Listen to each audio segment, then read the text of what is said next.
and I want to know what it takes to be happy, we have to understand what is our current blueprint of how our life's supposed to be. Now, what do I mean by blueprint? Well, we have a story in our head of how life's supposed to be. Some people's story is you work hard in school, you become really great, you're a nice person, you're a good person, and then you grow up and you take care of yourself and you find the ideal man and you fall in love and you have a white picket fence and you have 3 perfect children and you live happily ever after. Somebody else's story, the old story was you work really hard in school, you excel in college, you go to work for a big corporation, and you move up through the ranks until you're the president or chairman of the company and you become successful and respected throughout life. These are some old stories.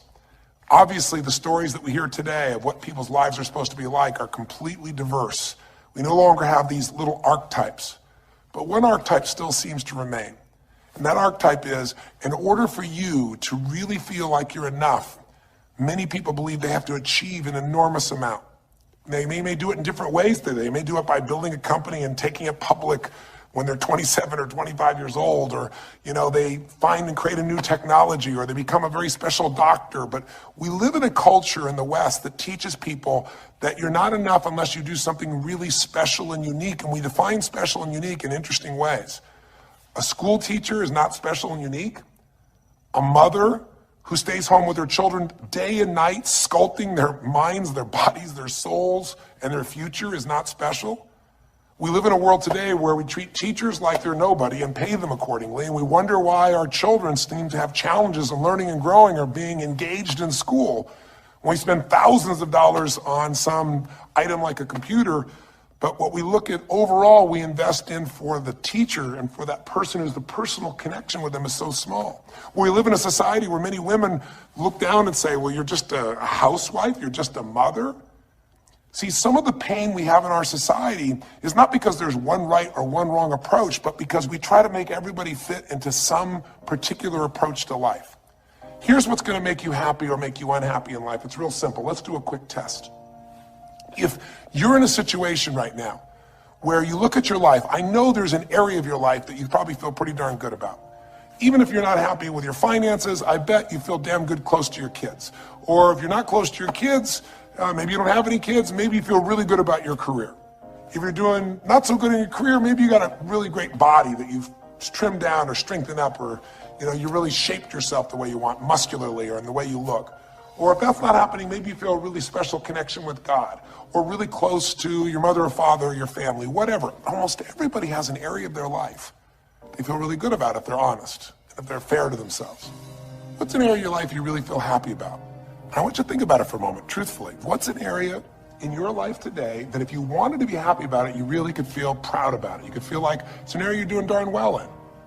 And if you're really hard on yourself, there's still an area. What's an area? I want you to think of it right now. And I want you to think of that area, whether it's your body or your finances or your career or your intimate relationship or your relationship with your kids or your relationship with your creator, whatever it is. I want you to think about, why are you happy with that area of your life right now today? Why are you happy with that area of your life right now today? Really think about it. If you were in a seminar with me, I'd have you write this down. And if you can put me on hold here for a second, because I'd like to reveal to you what the formula is for happiness. And if I say there's a formula for happiness and here's what it is, you're going to go, yeah, sure, that's what he says. But if you put down the answer and we can see the formula is real without me telling you what it is, you get to look at your own life and say it matches. You're going to know this is right. So you could stop this right now if you want, put me on hold, and just write down what's an area of your life you're really, really happy about, you're really pleased with, or you could be if you wanted to focus on it. And why are you happy with that part of your life right now? Even if you're not happy with everything, what's the area you're happy with and why? Put me on hold right now, or if you're not going to do that, just think for a moment. Why? Specifically, be real. Why? Now, when I ask this, if you turn me back on now, if I ask this of an audience, I'll have people write this down for a few minutes, and I'll call on people, and I'll say, share with the person next to you first. What are you happy about, and why are you happy in that area? And be specific. And after they share, I'll have people stand up, I'll call on a variety of people, and I say, ma'am, tell me, what are you happy about? And she'll say, well, honestly, I'm really happy with my body. She goes, I never thought I'd say that, but I used to be so unhappy with it, and I did some things, I pushed myself through, and now I exercise regularly, and I'm not perfect, but I feel fit, I feel strong, I feel energetic, and that's really, it just feels good to me. Now, I say to everybody, I'm now going to show you what the formula for happiness is. And it's real simple. I want to reveal it to you so you don't ever forget it. Whenever you're happy with an area of your life, it's because right now, your current life experience, I call it your LC, your life conditions, the conditions of your life conditions in that area match or are equal to your blueprint, your story, your belief about how life should be in that area. So this woman says to me, I'm really happy with my body because it's not perfect. Her blueprint is I don't need to be perfect, but it's so much better than it was. I'm fit and I'm strong and I have this energy. Her mental blueprint says I should be fit, strong, and have energy. I don't need to be perfect, but I should be that way. Well, when my life, my body matches how I think it should be, I feel good about my life. I'll ask somebody else. I'll say, tell me an area you're happy with. Someone else will say, well, I'm really happy with my career. And why? Well, I'm doing better than I even thought I would be. I mean, I'm ahead of the schedule of where I hoped I'd be at this stage. I'm working at this level in this company, and I have these skills and this ability, and it's even better than I thought. Well, once again, listen, this person's happy with this area of their life because their current life conditions in the area called their career are even better than they expected they would be, better than their blueprint, better than their belief of how it should be. If it's really better, you tend to be over the moon. One woman would say, I gotta tell you, I said, I'm the happiest I've ever been in my whole life. How come? She goes, because I have this man in my life and I'm in love with him and he loves me and I can be myself with him. And we have this incredible intimacy and this passion and we want to be with each other all the time. And I never get bored with him. Well, what's her blueprint? You want to be with somebody that you can have total intimacy with, somebody who you love and loves you. Those are part of her rules, her beliefs of how it should be. She said, it needs to be, I never want to be with anybody else. I want to be with them every moment.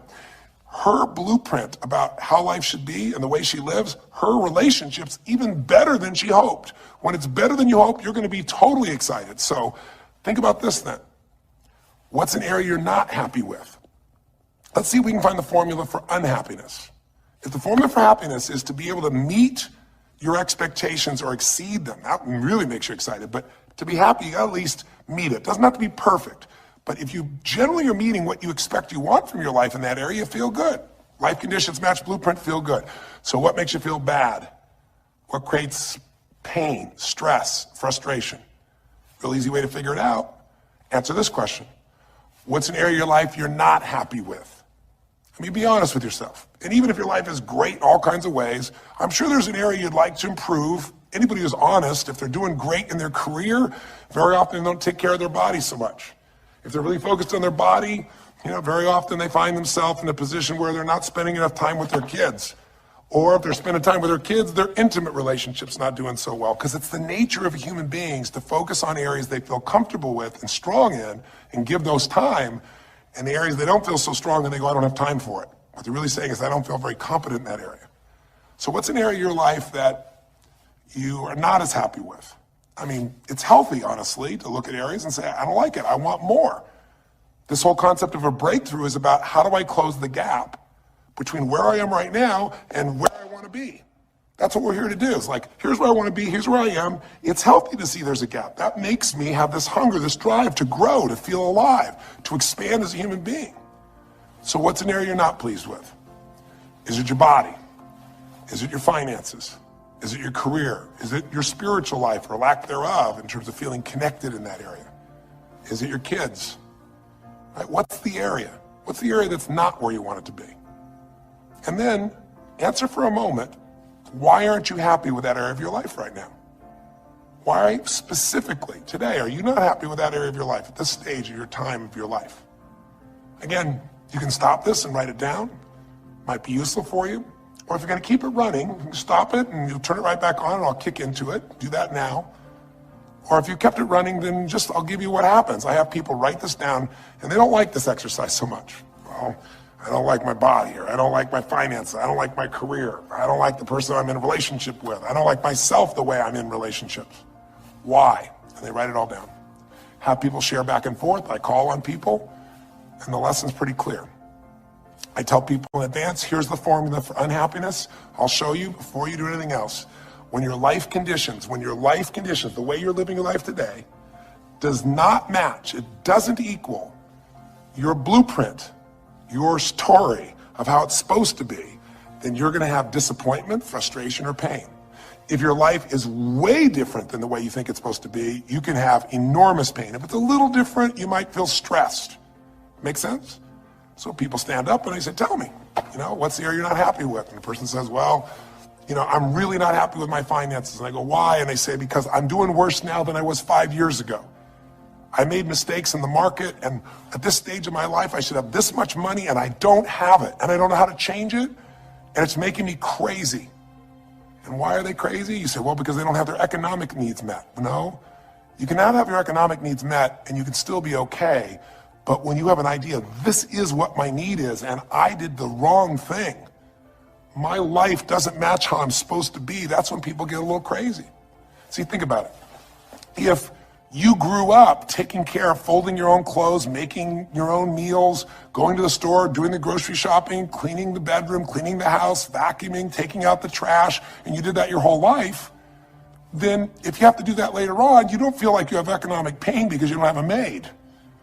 But if you grew up in an environment where everything was done for you, you never have to work, and now suddenly you have to work incredibly hard to just pay enough money to pay your bills, and all of a sudden food is building up and the house is dirty and your clothes aren't folded and nothing matches, you might find yourself really angry and frustrated because you have a different story about how life's supposed to be than how it is. Someone else will say, well, I'll tell you why, because I'm in a situation now where, I'm 30 pounds heavier than I should be. Should be is the key word. There are people in all cultures who love being big. There are people that will walk around and someone else might think they're massively overweight, but they're going, I own this, honey. And they really, truly, they match their blueprint. Big is beautiful, because their idea is big is beautiful. I'm big, that's beautiful, matches my blueprint. Rock and roll, I'm happy as can be. Somebody else can look like a twig and be stressed out saying, I hate my body. Because their blueprint says I should be the skinniest thing on earth and I'm not skinny enough. Am I making sense? When your life conditions don't match your blueprint, you're going to have pain.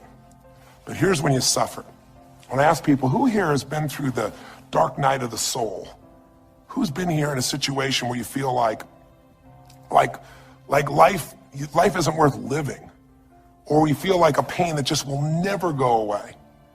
And a lot of people write down those experiences, like Joaquin.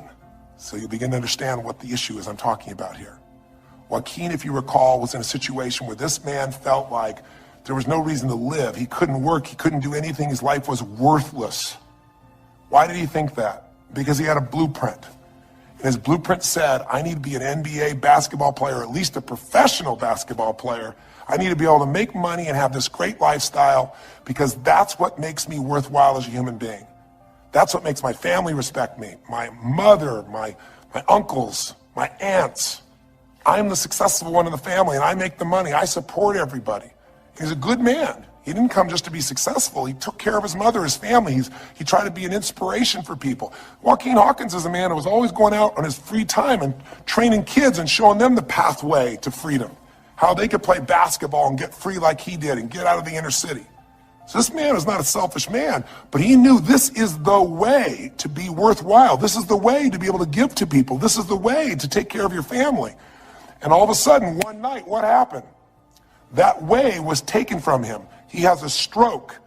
And in the middle of the night, his life conditions make it impossible to be who he has to be, or he feels like he's worthless. You get it? We have an identity. We have a story of how we're supposed to be. And if life somehow gets in the way of that story, we feel pain. But if we feel we have no control, that's when we go into suffering. See, it's one thing to say my life doesn't match my blueprint, I got to lose weight. That might stress you out. Or my life doesn't match my blueprint, I'm not in a relationship, I got to get in one. That might motivate you even. You might not like it, but you're going to find a way to get in one. Or my career doesn't match how I should be, you could change it. But when you start believing that your life doesn't match your blueprint and you have no control to change it, you're helpless, that's when people suffer. And so this week, for your breakthrough, it's a chance for you to start to take a look at your blueprint anywhere you're really having pain. Hey, look, if you're doing great in some area of your life, celebrate it, of course, and I'm sure there are many areas you are. But life is really a series of growth spurts. I mean, two things in life make you feel alive: growing and giving.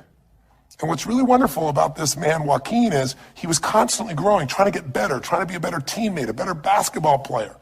Think about it. When he didn't make the teams and he didn't make the NBA, he didn't give up. He worked even harder. The guy was always striving to become something. And he became it, and he achieved it, and then life took it from him.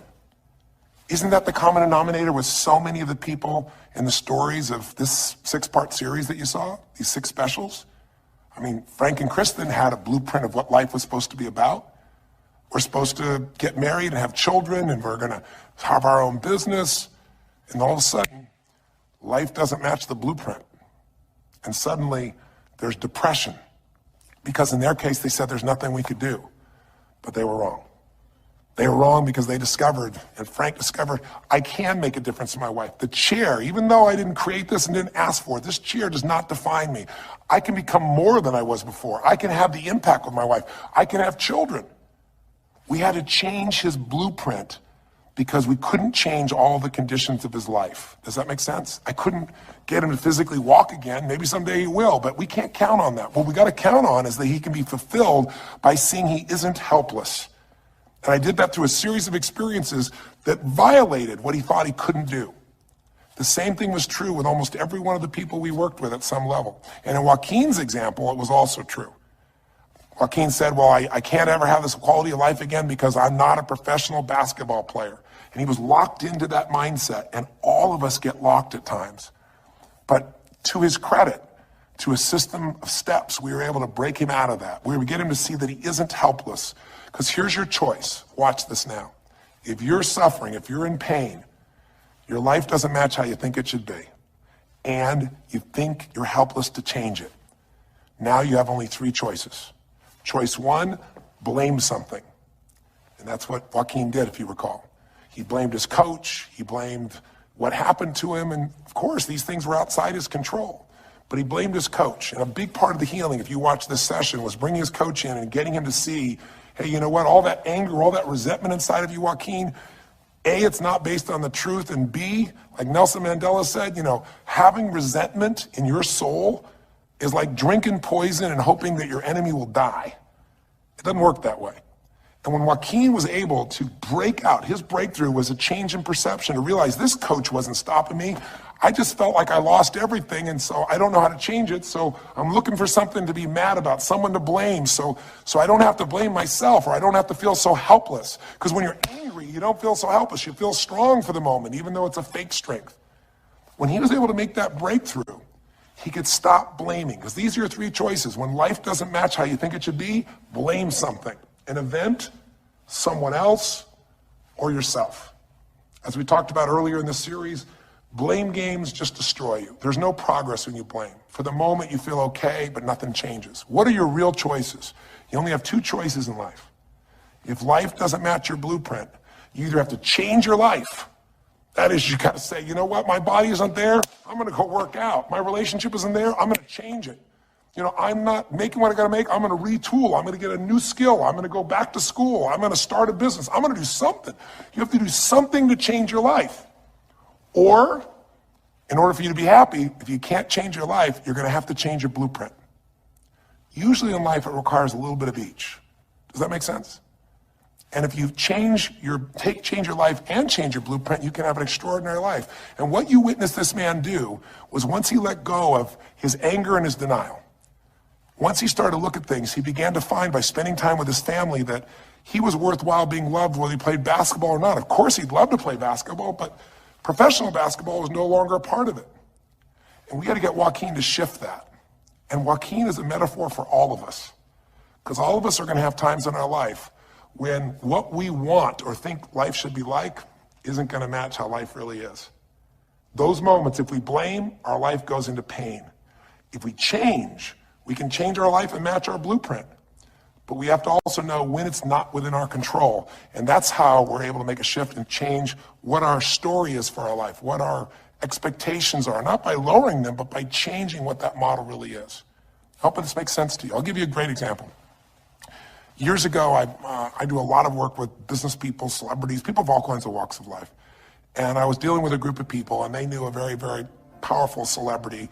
And to give that person privacy, I won't tell you too many details, so you can't figure out exactly who it is, but it would be a person who was very successful as a woman, who was extremely attractive by cultural standards, a woman who's had a lot of dear friends, a lot of deep respect, so great skill, great ability, extremely talented, quite attractive, quite wealthy in financial terms, and lots of great friends. This would be, for most people's idea, the ultimate blueprint. If your life matches that description, you must have an incredible life. But ironically, this particular individual, as famous as they were, was depressed all the time. They had seemingly everything, and yet the person was depressed. How do you get depressed when you're smart, and you're strong, and you're beautiful, and you got great friends, and you're rich, and you're famous? Well, it's real simple. People said, I don't know what it is. Everyone's tried to help her. She's been through counseling. She's got all these different drugs. Nothing's working. She's taking antidepressants, and she's still depressed, which is not uncommon, by the way. Because if you change the way you feel physically, but you still see your life doesn't match how you think it should be at some level, and you feel like you're helpless to change it, you're going to be depressed. So I said, bring her to me. I said, I can help her. I know that sounds like hyperbole, but I absolutely can help her. Well, how do you know that, Tony? Because I already know what the problem is. I know if someone's depressed, it's because they feel helpless because their life doesn't match how they think it should be. I just don't know what her blueprint is, but we'll find out what it is, and we'll either help her change her life, or we'll help her change her blueprint, or both. Long story short, and very quickly, I'll tell you the core of it. She came to me and she spent maybe the first half an hour telling me, apologizing, saying, I know I should be happier. I know it's silly for me to be depressed. I don't know why I'm so depressed. I know I should be grateful for what I have, and I am grateful. And it was all these reasons why she knows she should feel good, but still didn't. And I tried to finally explain to her, listen, I don't care about that. I care about you. The fact that you're not happy has nothing to do with what you have or don't have. The fact that you're not happy is that your life doesn't match the way you think it should be. And you have some idea of how you think it should be. And worse, if you're this depressed after all this time, you feel like you can't do anything. You have no power to change it. You feel helpless. And she looked at me in a certain way, and I said, so what is that? What did you want your life to be like? She goes, well, it sounds stupid. I said, it's not going to sound stupid to me. She said, well, I don't know. I just always, since I was a little girl, dreamed that I would be married, and I would have 3 basically perfect children, and they would love me totally, and I loved my husband, he loved me, and I said, okay, so how's that working for you so far? And she said, well, I think you know, because she's a pretty famous person. She said, I'm divorced twice, I have no children, and I'm now X age. And to give you a clue, that age would be an age where having a child, your own natural child at least, barring a medical miracle, is not going to happen. So I said to her, well, why don't you just adopt? She goes, no, that's not it. And so what I had to dig under is, remember we talked in one of the earlier sessions about there's the surface problem and then there's the deeper desire or need. So I said to her, I said, well, what if you couldn't have the husband but you could have the kids? And she smiled and she said, I'd take that. I said, well, why not adopted kids? She goes, no, it has to be my own blood children. So I kept digging to find out what was behind her blueprint. Because your blueprint is just a projection of what you think you need to be happy. But as human beings, we're notoriously ineffective at knowing it's going to make us happy. So much that we think we're going to make us happy, we get there and we go, is this all there is? So many things that we think are going to make us miserable and we can never deal with, we go through it and we can handle it. We're not good at projecting these things. There are all kinds of studies will show this. So I said to her, well, what are you hoping to get from these 3 children? Why do they have to be your blood children? And she finally said, well, if they're my blood children, I know they'll always love me. They'll never leave me. What was she looking for? Unconditional love. She had this big blueprint that said, White House, picket fence, 3 children, perfect husband, all these different things. But what was behind that was a need to feel like she could have love that would be certain and wouldn't go away. So I can help her meet that need. So I said to her, I said, well, maybe one reason you don't have a husband is because every time you look at one, you're trying to figure out if he's going to get you those 3 kids in time and how that's going to happen. And maybe he feels a little stressed when you're looking at him this way because he can feel what's going on behind your bed, even if he doesn't know what the words are. And she started to laugh. She goes, I guess I've probably been that way a good portion of my life. And she goes, people wonder, why I'm so uptight. I said, you're uptight because you felt like you're running out of time trying to meet some picture. But I said, all you really want is love. I said, don't you have a lot of love in your life? Tell me about your friends. And gradually, I got her to start seeing this love that she was trying to get was already here. It didn't match the picture. Maybe we could paint a new picture of what life could really be like and make sure that picture met her deepest needs. That's basically what we did with Joaquin. Joaquin wanted to be a professional basketball player because he loved basketball, yes, but also because he wanted to be that man who was a leader. He wanted to be the man who was the good man. He wanted to be the one who brought energy to people. He wanted to be the man people would look up to. He wanted to be the man who could take care of his family in style, all of his family, not just his daughters and his wife, but other people as well. Underneath it all, he wanted to know that he mattered. And through the process that you saw in this show, he began to find out that he didn't need to be angry at the world, that yes, his blueprint was taken from him, but his soul and his ability to be a special human being that could touch other people was not taken from him. That maybe his real gift was his ability to inspire young kids, his ability to get himself to do whatever it took. How did he become a professional basketball player? Unbelievable discipline, unbelievable drive. He started bringing that to picking up trash, and the game started to change. He started to have fun there. He could come home and take care of his kids and pay his bills. That doesn't solve everything, but it gives him a way to suddenly regain himself. When he sat around with all of his family, and you saw part of those scenes, and if you watch little areas of browsing this week, you'll see some more scenes from his family where you see him begin to realize they love me whether I'm rich or poor. They love me whether I'm a professional basketball player or not. They love me. That's what he was really after. And when he got that, it allowed him to let go and say, I can do other things. That doesn't mean he won't have challenges. We're all going to have challenges in our life. It doesn't mean that at times he won't wish he's doing more. But he's no longer stuck. He's broken through because he now knows I have control. I can change my life or I can change my blueprint. And when I do, I can fulfill it. I can start to feel that aliveness. Now here's the trap. What do you think happens once you fulfill your blueprint regularly? Once you figure out how to do what you always dreamed of? You always dreamed to live a certain way, and now you're living that way every day. Well, the human nervous system, the human spirit needs to grow. So pretty soon you'll get bored with that, and you'll come up with a new blueprint. That's part of life that's exciting. See, if you and I from this day forward are going to be happy, just remember what we've said. It takes two things: grow and give. A meaningful life comes from growing, that sense of progress, and it comes from having life not just be about me, but about we, doing something that makes me feel connected to other people besides myself. That growth, that sense of contribution fills a deep spiritual need that we all have. If you are unhappy in your life, you got three choices, really two. Blame, that's not a choice, it's not gonna work. Don't blame someone else, don't blame the event, don't blame yourself, just figure out what you're gonna do to change your life.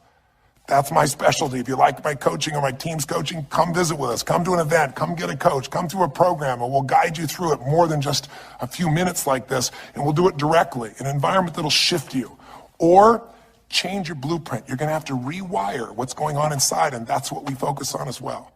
So I hope this journey has been an interesting one for you.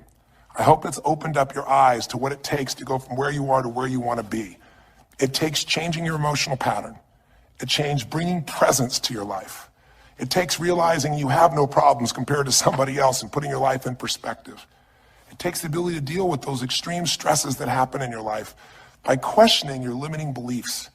And again, we'd love to coach you and show you how to change those in a permanent way where it happens automatically, just like lifting weights so often until the muscle's always there and you find yourself able to follow through.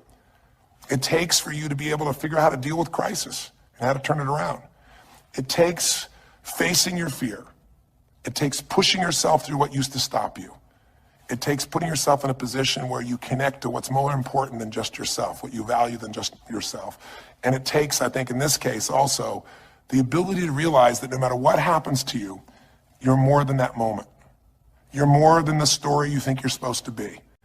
And that even when you're not matching what you think you need to be, maybe there's a reason for that. Maybe you're having to find a different part of yourself that's going to fulfill you at a much deeper level. Sometimes failing to get your goal gives you your destiny.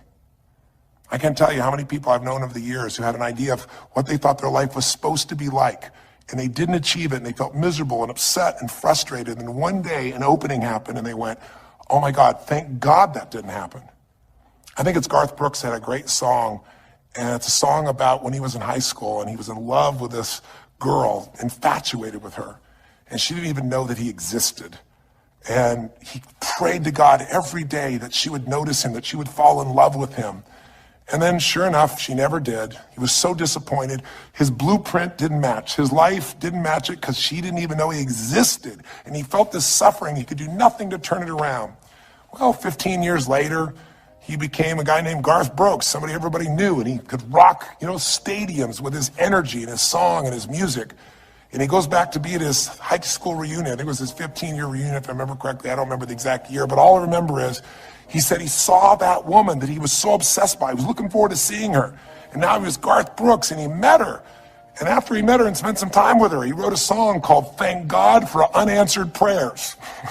Sometimes not getting your blueprint's the best thing that ever happened, because the disappointment drives you to find something more important inside of you.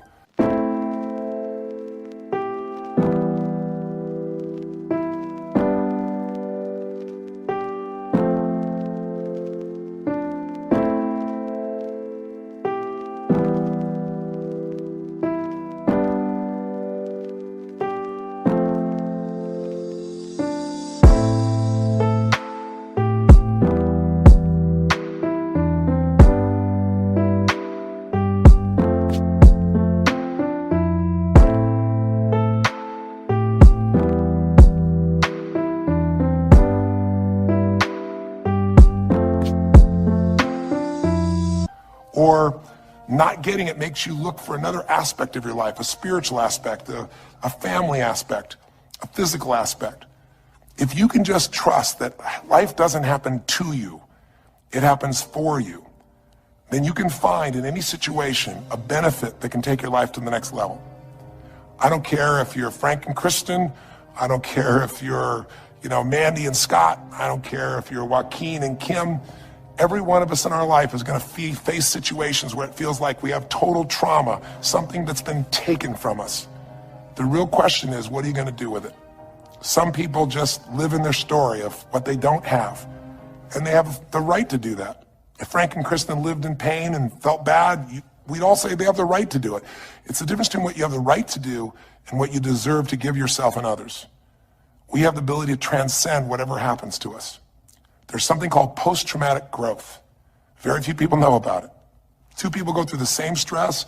One's destroyed, the other grows. What's the difference? The people that grow will not give up. They don't have any excuses. They find the way to break through whatever it takes. And when they do, three things happen. Number one, they realize who they really are and what they're capable of. They realize they're so much stronger than they thought they were. And number two, they deepen all their relationships. You want to know who really cares about you, who you love and who loves you? Go through some tragedy, go through some hard times. All your Facebook friends go away. Your real friends, your real family shows up for you, and you show up for them, and it deepens your relationships. And the third thing happens, if you can push yourself through and break through whatever challenges life gives you, is each time you have a breakthrough, you get stronger. And it almost like builds a psychological immunity in you, where suddenly, all of a sudden, it's like stuff happens, stuff's gonna happen, and you're not scared of it anymore. Because after you've been through a stroke, after you've been through, losing the use of some of your body, your senses, after you lose a family member, and you break through to that, you get to the other side, it's like, give me your best shot, life. It's almost like there's this psychological immunity that says, I'm ready for whatever life will give me. I don't want challenges, but if they're here, I know I can handle them. That strength of spirit is what creates a sense of freedom and joy in life. And that strength of spirit basically comes from living a life where you are constantly and never-ending flinging away to improve yourself and to help others. That's my mission. And if we can serve you again in the future, I hope you'll check us out. There's 3 ways you can continue to participate with us. You can come to an event. Come have an experience with us live at a weekend at our Unleash the Power Within or our Date with Destinies.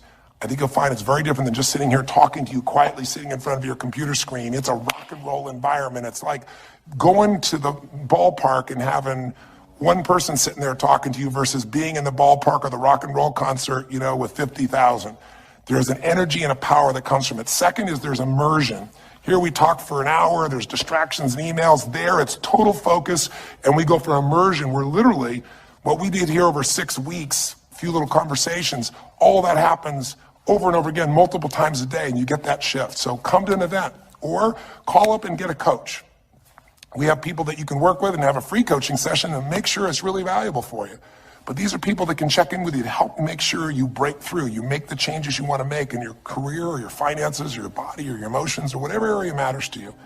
And finally, lastly, and probably most importantly, every day you got to feed your mind.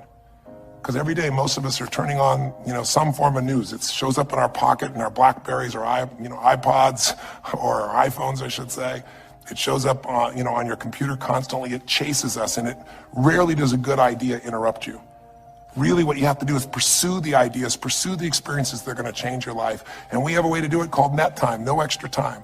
A way where you can keep feeding your mind the stuff that really matters with some products or services. So if you're interested in any of those things, be sure to click on your interest of an event or interest in having a free coaching session, or maybe try one of our audio programs, because the other challenge here is with video, you got to sit here potentially and watch me, but with audio, you can do it while you're working out, you can do it while you're cleaning the house, you can do it while you're driving in the car, while you're getting to work.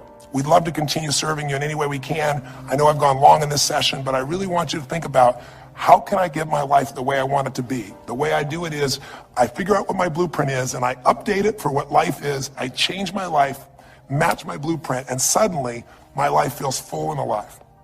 Thank you for the time that we spent together here. I've really enjoyed our time, and I hope that this breakthrough series reminds you to never settle for less than you can be. Never settle for less than you can give or you can share. Live strong, live with passion, and God bless.